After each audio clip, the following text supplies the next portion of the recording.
Hello,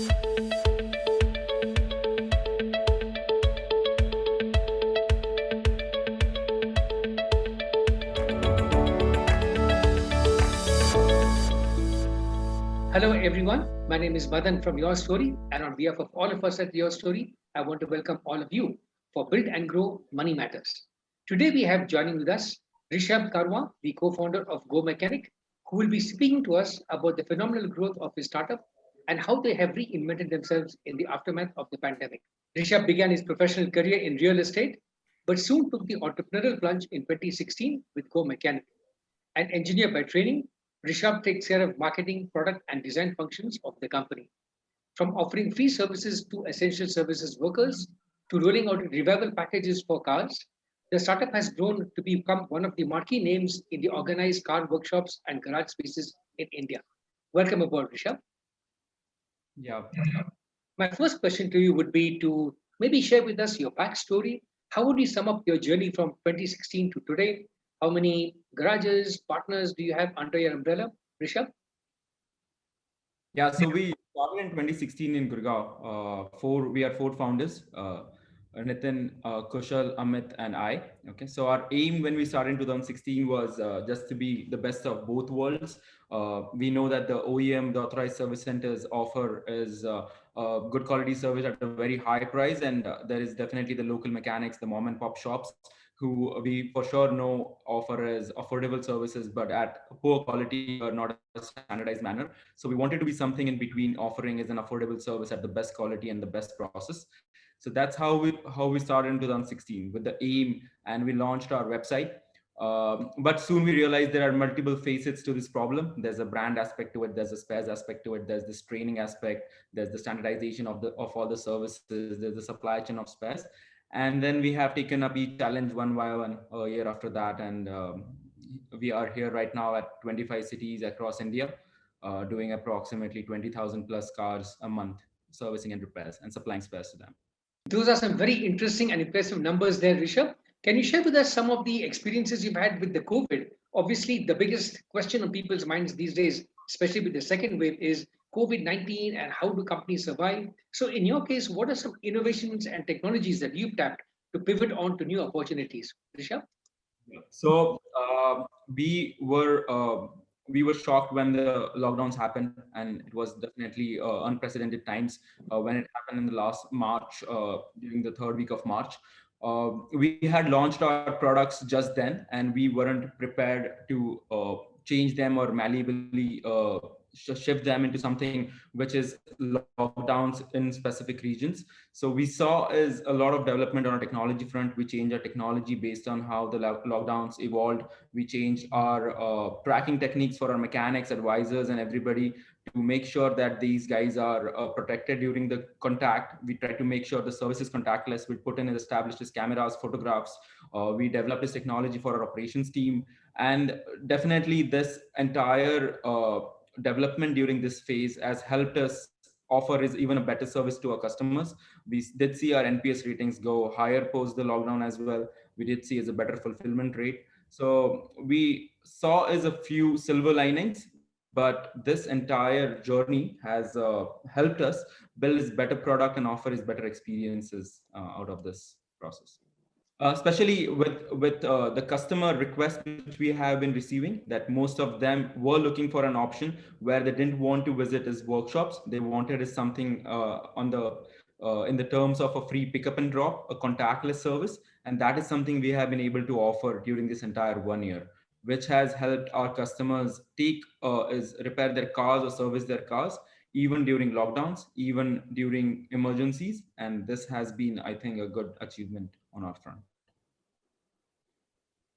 Thanks, Rishabh. Tell us a little bit more about the lockdown period and what happened just after that. How did you manage the surge in the services just after the lockdown? We've heard about, the COVID revival package. We read about your Open for Heroes initiative. Can you drill a bit more into that, Rishabh? Thanks. Yes. So, Mechanic is a digital first company. So most of our demand is generated digitally. So what happened post the lockdown is, or during the lockdown period is, we saw is a lot of surge in people going online and trying to find his car repairs and services.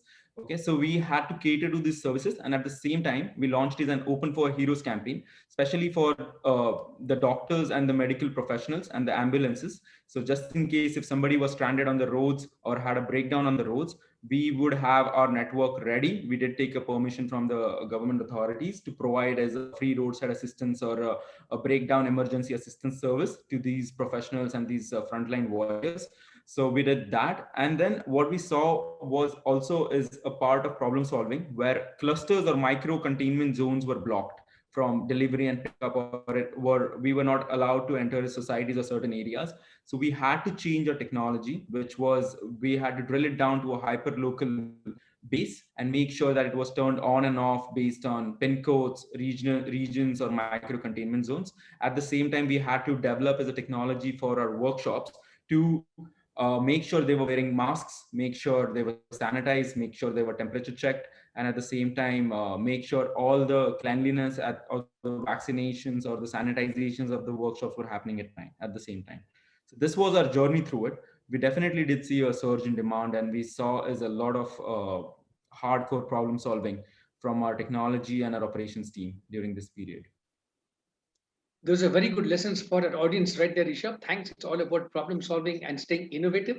Another very important part of success also is partnerships. So, can you tell us how you ensured partner garages and workshops adhered to your working styles and ethics? Were there any incentives or bailouts that you helped with them with to stay afloat, Rishabh?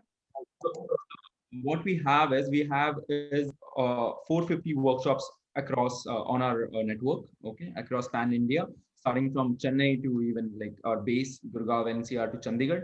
So these 450 workshops are on our technology stack. So let's say a workshop has an advisor, mechanic, or an owner. All of these folks use is our technology, which is the garage application and the dashboards which we have made for them. Now these applications track is every step or help them or guide them is during every step of their process, starting from a service repair to a spares procurement part to their settlements to their billing to making sure that these guys pick up is a vehicle on time, deliver is a vehicle on time, make sure the escalations are solved or resolved on time. So all of these systems are clubbed into a penalty and reward system, which through their settlement is solved. And at the same time, this app or this system also does is keep a check on the spare parts used in the car. It keeps a check on the process, the complete OTP system which we have, and make sure that an experience is standardized across all of these cities, across all of these partners.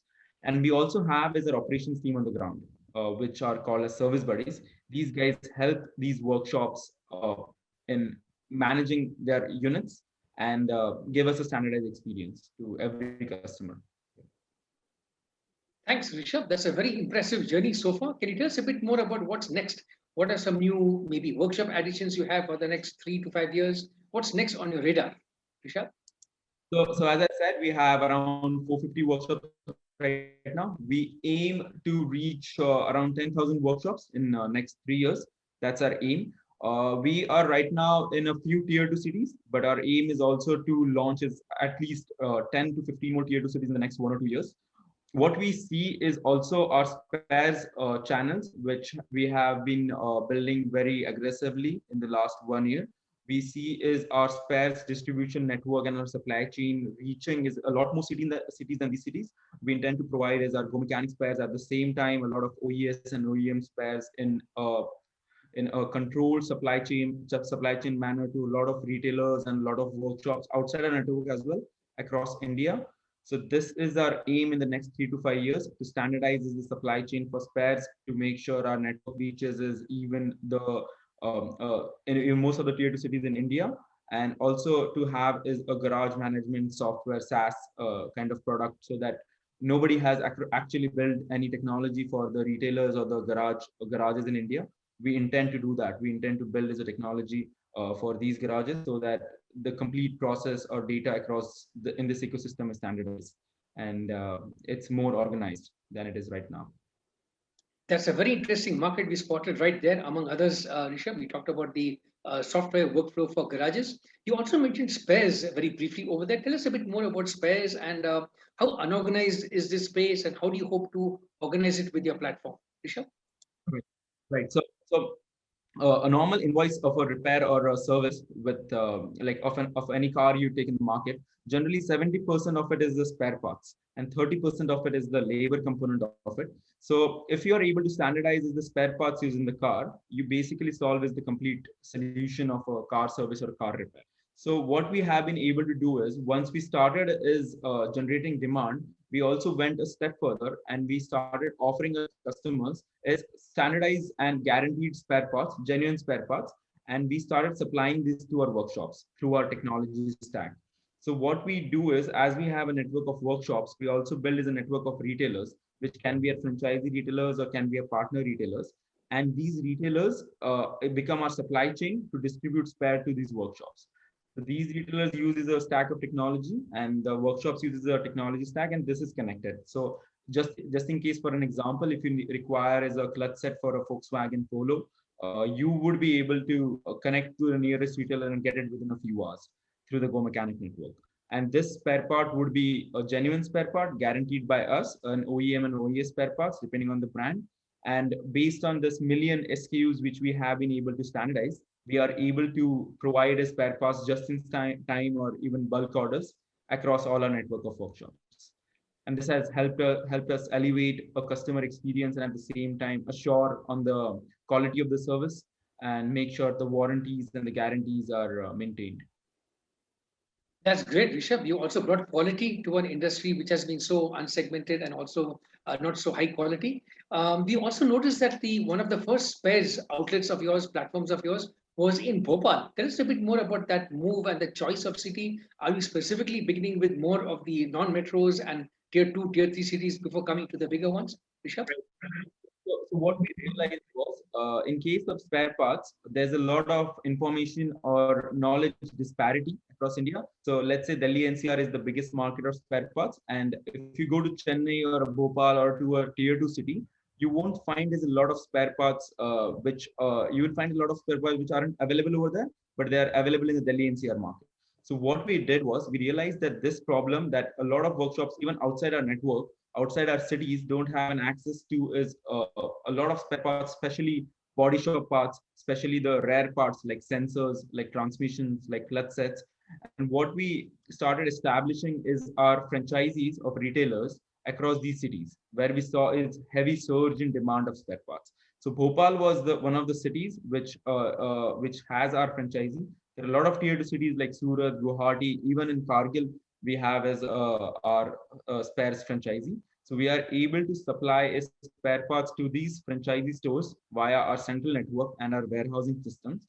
And these retailers and franchisees cater to is the local demand of spare parts over there. So that is how we intend to reach is different corners of India, where especially there is a dearth of access to a lot of genuine spare parts and OES spare parts, and these guys require as a supply chain distribution for these spares. That's a very impressive set of network cities you've built there, Rishabh. Let's take a step back and try and look at the overall industry. Can you tell us about the automobile industry? What are some trends that you're seeing, and how do players like you fit into this service space for the automobile industry, Rishabh? So aftermarket auto repairs industry is a very big industry. It's, the way we have calculated it, we see it to be around a $10 billion industry, including the spare parts business. So what we have right now is a very small percentage of the industry, but what we see is a lot of organization, a lot of technology influence is needed, especially in this industry. So what we realized is nobody has ever built any kind of technology for the retailers, for the distributors, for the workshops, garages, advisors, mechanic, anytime during this period or this last decade. So what we see is we can become an influential part, or a lot of players who can come in along with us. A lot of our competitors also are trying to do it, can come in and influence and organize this entire ecosystem and make sure that the supply chain of spare parts and the garages are on a technology platform, and organize this entire experience so that the customer who goes through an experience of a service or repair can get a very smooth experience, and at the same time make sure that everything is original and genuine and get warranties and this thing. So what we also see is a lot of authorized players, like the Hyundai authorized players or Maruti authorized players. these guys are not able to cater to is a lot of customers. So let's say there's an MG which you have recently bought, but you won't find as an MG authorized workshop near you, or even the rare brands like Nissan, Renault, or Skoda, you won't find their authorized service centers close to your location. So what you have to do is to get your car serviced, you need to get in touch with a workshop or a garage, or get the spare parts of your car arranged somehow. So a lot of standardization is needed in the industry, and what we see is that this is a big opportunity for anybody who wants to solve this problem. Those are some good insights into the supply chain, Rishabh. Maybe you can tell us a bit more about consumer trends. What are some consumer behavior shifts that you're seeing? What were consumers' expectations before? What do they expect now? What are the spending patterns? What do you see in the consumer space now, Rishabh? So we launched our app, which we thought was a app for car servicing and repair, was something we thought nobody would ever keep. We saw a big success with it when we launched in 2018. So it has been 1.5 years. So what we see is a lot of behavior of consumers across standardization of prices. So what we see is consumer like is standardized services. They like is packages. They want to choose from is detailing. They want it like an e-commerce kind of a flow where the way we offer it is we offer is 12 categories of services which are standardized for prices for across 380 brands and models. So a consumer is able to choose is a detailing service, a package, even a mud flap, even a clutch set, even a shocker. So they are able to look at the upfront price of the part which they are going to purchase. They are able to look at the discounts, the offers which we are offering. And this shift is gradual, but it has been accelerated post the lockdowns and post COVID, because a lot of users are looking for digital options, or they don't intend to visit to a workshop. They want their car picked up and delivered back to them at their home or at their offices. And an app is the best thing where you can book. So what we see is a lot of trend where users are looking for standardized services, upfront pricing, discounts, offer, and a very sale oriented mindset at the same time, something which so this is the highest form of consumer tech you can build, because you are managing a very costly asset of the consumer. Around average price is 6 lakh rupees. So they want is live notifications. They want is live service buddies whom they can speak to, photographs of the repairs which are happening. So this has been an exciting adventure for us as well, to solve the problems of users based on their requirements. That's a great analysis of the consumer space there, Rishabh. Tell us a bit more now about funding. That's the other big question many of the audience members have right now. How does one get funding? How to use the funds? So, from your experience, can you share with us how did you go about raising funds, and how did you use and deploy these funds and so on, Rishabh? Right. So all of us are first-time founders, four of us. So this has been pretty exciting for us as well, because we were very new to this raising funds. And so what I like to advise everybody is, if you guys create as value in general with whatever you're trying to solve. I think the investors generally the funding problem is solved, because the investors then find there's a lot of value in your company, and what they find is a lot of potential. So all of the problems across, let's say the market size or TAM, or even the product technology or the product market fit, automatically gets solved if you are able to solve is the problem for the customer, and if you have is paying customers who are paying on the product. So we chase is that we try to optimize is everything for our customers, and then the funding rounds generally aligned themselves. So we definitely have some of the best investors in the market, like Sequoia Capital and Orias and Chirate. And we intend to utilize these funds definitely to in technology itself. We intend to organize as the segment. We intend to launch as more geographies, and we have global ambitions as well. So that's the aim. Thanks, Rishabh, for bringing up the very important concept of value. It's not just funding or money, it's value. Now, the theme of this whole show is money matters. So let me ask you, what is your relationship with money? As a founder, do you look for a large infusion of money so you can think of retirement, or do you want a steady, consistent, healthy return on your investment? So what's your expectation of the flow of money, for example, Rishabh? Personally, I let's say me being a little younger than a few of the other founders in the industry, I have is a little aggressive approach towards this. My funds, there's no retirement in coming years, and I am able to use my investments, let's say, even in small cases in cryptocurrencies, even in equities. So that's my general approach, is to at least learn something from is my investing approach, to understand is how a lot of technologies or a lot of these equity markets, even the S&P 500 or Indian small cases work, how do they function. So that's my approach as of now, is to just gather as much knowledge as I can, so that in future years I'm able to just not make the same mistakes which I will be making in my younger years. So yeah, Very that's encouraging advice for the other aspiring founders in our audience. My next question to you also about money matters is what has been your experience so far with investors, lenders, banks, and so on? What were your expectations? What are your expectations now? Are they being met, Rishabh?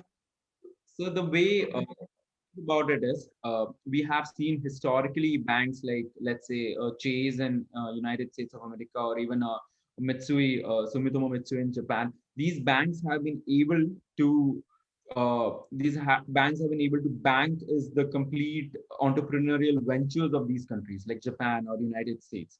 So my expectations with Indian banks or the Indian lending systems is definitely to be able to use the Indian capital and lend is a lot of entrepreneurial or founder oriented, or a lot of businesses, small businesses and even medium sized and even startups, so that a lot of capital, which a lot of Indian capital can be utilized again back in the country, and we are able to solve with a lot more problems. So that is what I expect from the banks, is to come up with programs, and a lot of them are doing as well, and to come up with a lot of programs to help is smaller companies, medium sized companies, and lend money, so that a lot of these problems get solved and a lot of funds are accumulated generally and distributed back again into the system. So, as we begin to wrap up, Rishabh, can you share with us, with our audience, maybe 2 or 3 tips for founders in the audience?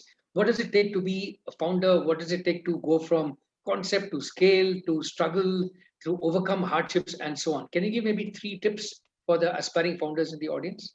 So I think one of the first step would be in the initial years of the company, or whenever you're thinking you want to start up.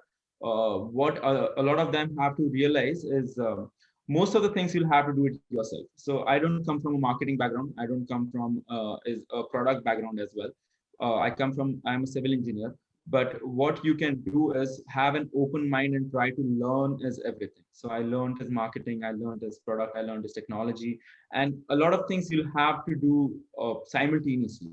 So you won't have the best of the resources or the best of the managers and product technology team initially. So a lot of founders should have is the will to learn and keep learning maximum things they can. I think the second thing would be is most of the problems are, or most of the things fall in place when you just show up. So what founders have to realize is, like, startups don't die cause of funds, but they die because founders run out of energy. So it's very important to just show up every day, 7 days of the week, uh, 12 hours of the day, and for years to go on. And most of the problems which you see will automatically be solved. Things will start falling in place. If you keep solving is an individual problem every day and keep showing up every day, most of your problems and most of your difficulties will just automatically start falling in place. So these are my two advices which I would like to kind of pass on through this medium. Yeah. That's a good spirit of optimism and also a note of caution in there. That's very good advice indeed for the founders. So finally, Rishabh, what is it that you find exciting in this business? You know, it's a lot of hard work. You mentioned all the struggles you've gone through. The pandemic is, not no end in sight, etc. But still, you seem to have so much passion and excitement. What is it that excites you about being a founder, especially in this space, Rishabh? Yeah. So I think one thing which keeps me going, and most of the founders, I'm pretty sure it keeps most of the founders going, is every day is a different problem. So if you wake up every day and you go to work every day, you come across as a different set of problems, and it's a different kind of experience every day. So you just have the motivation comes naturally, because if you're interested in solving is something for the consumer. Let's say for example, I'm in touch with a lot of our customers as well, and a lot of customer have a few complaints regarding to the system, and this in general provides me the motivation to solve is to make our system perfect enough so that none of the customers has any escalations at Go Mechanic. So this itself, the ability to wake up every day and go to work and find a new problem, and the the excitement for it eventually translates into the motivation to just continue doing what you're doing and take up enough responsibility to solve them. So I think that is what most of them also look for, and it's the same thing. Yeah. Great, Rishabh. It's so good to hear such energy and enthusiasm during such tough times, especially. I think three key takeaways I have from our session today has been the three S's: supply, scale, and service. India has many broken supply chains, distribution chains. Find those opportunities. Build for scale. India is a massive market and there's a huge world out there. So build from scale from day one. And service. Make sure you give outstanding service, a wow service to your customers so they keep coming back to you and to nobody else. Thank you so much, Rishabh. This has been a fantastic session. Thank you. Thank you.